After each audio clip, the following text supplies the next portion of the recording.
Hey ya gamers! Welcome to Replay, a new series on the channel where we cover the differences between a video game and its re-releases.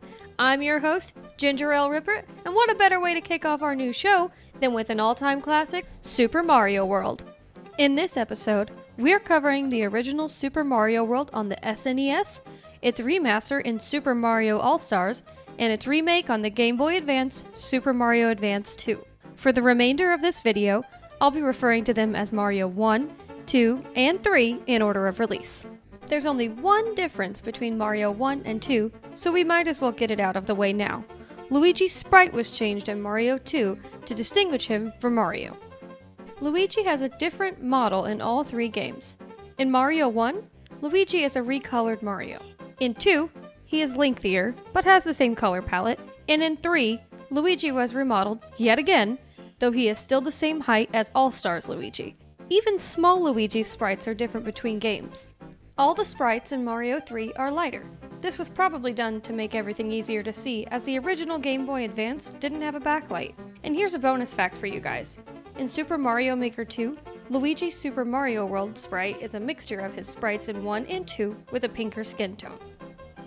The first thing you'll notice when booting up Mario 3 is a new introduction. Mario and Peach arrive at Dinosaur Island awaited by Luigi. The Mario Bros soon take off, flying through the island past various enemies. At the end of the intro, Mario and Luigi fly back to the balloon to find that Peach has gone missing, turning their vacation into a rescue mission. If you've beaten the game at least once, you'll receive a new intro with an alternative ending. Instead of Peach getting taken by Bowser, she is riding a green Yoshi with a yellow Yoshi carrying her bag. Luigi was given more of a personality in Mario 2 to stand out from Mario, but got his copycat poses back in 3. Instead of a peace sign, he crosses his arms during a victory pose. When throwing fireballs, he closes his eyes.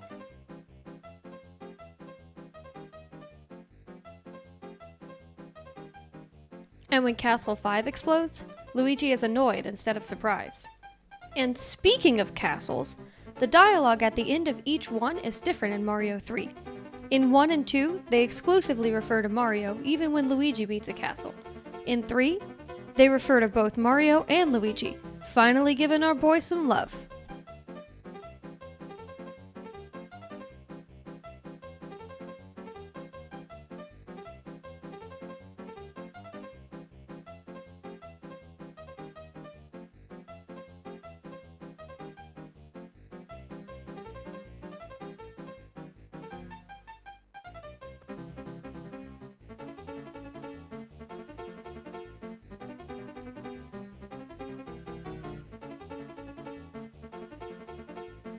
In Mario 1 and 2, Luigi acts as the second player's character. Therefore, his moveset is identical to Mario's. But, since Mario 3 is a one-player game, Luigi's moveset was altered to make him easier to play with. Luigi is slower than Mario. He is also equipped with his iconic flutter jump, giving him a little more airtime. He can also jump higher than Mario. Fireball Luigi's fireballs bounce higher than Mario's, Capes Luigi's flying ability is easier to pull off, and each pump gives Luigi more air than Mario. When Luigi hits a multi-coin block, all the coins pop out at once, while Mario receives one at a time. And, while riding Yoshi, instead of immediately swallowing enemies, Yoshi will hang on to them for a while like he does with shells and items. Also, Mario and Luigi can be swapped out at any point in time. You don't have to wait for one to beat a level before you can use the other. Also, the characters have voices. Mario, let's go! Bravo!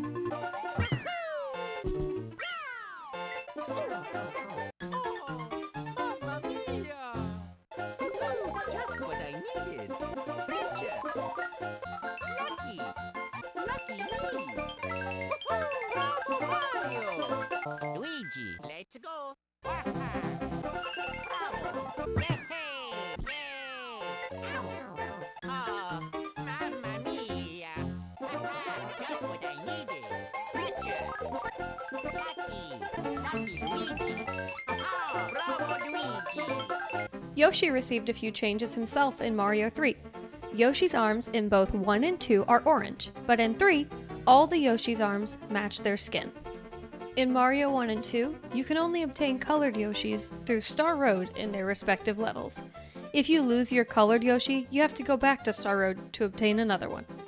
In Mario 3, the colored Yoshis you've unlocked can be obtained in Yoshi blocks.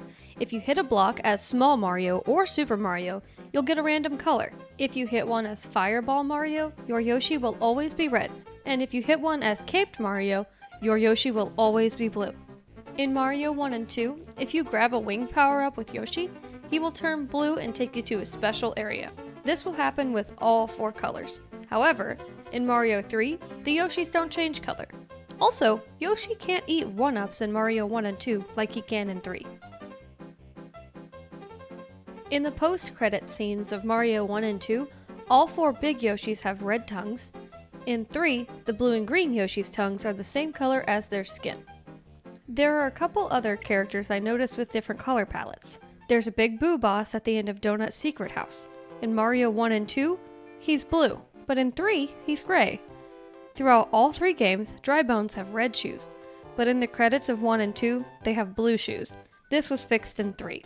In Mario 1 and 2, all the eggs you rescue from castles are brown, but in 3, the eggs are the colors of the Yoshis that pop out of them at the end of the game.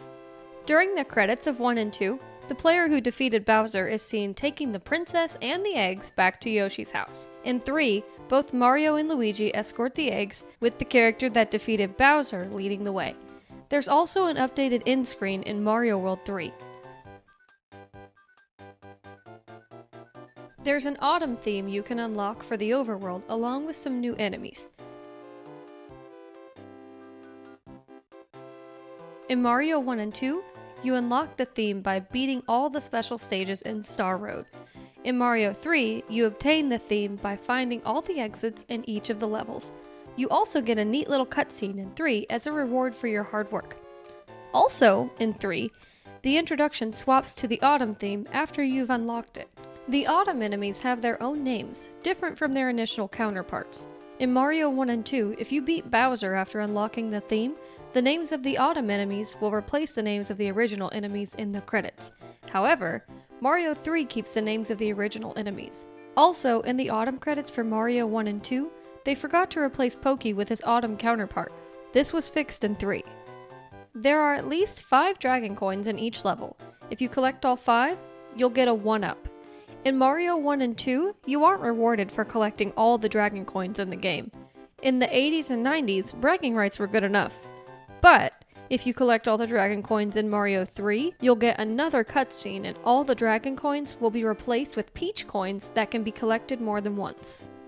Also, in Mario 1 and 2, after you've collected all 5 Yoshi coins within a level, you can die or exit and the coins will stay collected. In 3, this is not the case. You have to beat the level after collecting all 5 coins for the game to save them. Also, there are several levels in 1 and 2 that don't have dragon coins. This includes most of the castles and fortresses, many of the ghost houses, the Forest of Illusions 1, the first 5 levels in Star Road, and probably more that I'm forgetting. Also, Chocolate Secret only has 1 dragon coin. Weird. In Mario 3, every single level has 5 dragon coins, except for the Switch Palaces, Yoshi's house, and the Armory. Pressing Select in Mario World 3 brings up a menu that keeps track of your progress. You'll know which levels you've completed with which character, how many exits you've found, and which levels you've collected the dragon coins in. If you open the inventory before beating the game, Peach calls out for help in the top left corner of the screen. After you've beaten Bowser, she is calm and happy.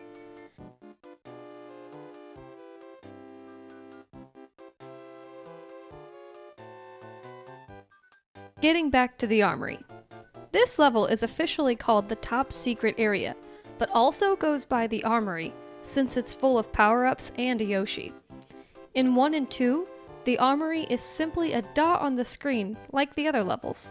However, in 3, the Armory icon is a mountain. Also in 1 and 2, there's not a time limit in the Armory, but in 3, there is, and you will lose a life if it reaches 0. There are a couple differences in the bonus game. In 1 and 2, after finishing the bonus game with Mario or Luigi, they will always do a victory pose, regardless if they win or lose.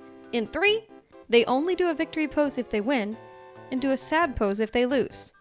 Also in 3, there are lines connecting the matches you've made, unlike the other 2 versions. There are also a few gameplay differences. You can manually save whenever you want in Mario 3, as opposed to 1 and 2 where you can only save after completing a special stage like a castle or ghost house. In Mario 1 and 2, you can't replay castles and fortresses you've beaten as they get destroyed. The same thing happens in Mario 3, but after you defeat Bowser, they are rebuilt, giving you access to them once again.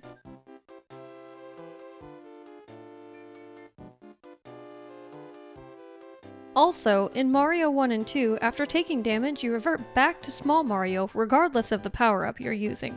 In Mario 3, after taking damage as Cape or Fireball Mario, you revert back into Super Mario, giving Mario an extra hit. And finally, let's talk about level differences. In Mario 3, 2 pipes were added near the secret exit of Donut Plains 1. I think this was done to make it harder for players to cheat and reach it with Yoshi, but they failed.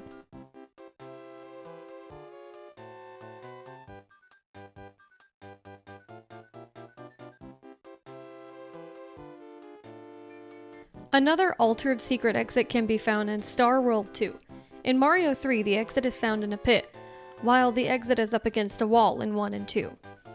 In Mario 1 and 2, a mushroom can be found here in Castle 3, but in Mario 3, the mushroom is replaced with a feather. In Donut Secret 1, there is no checkpoint for the player to find in the first 2 games, but in Mario 3, a checkpoint was added near the blue blocks.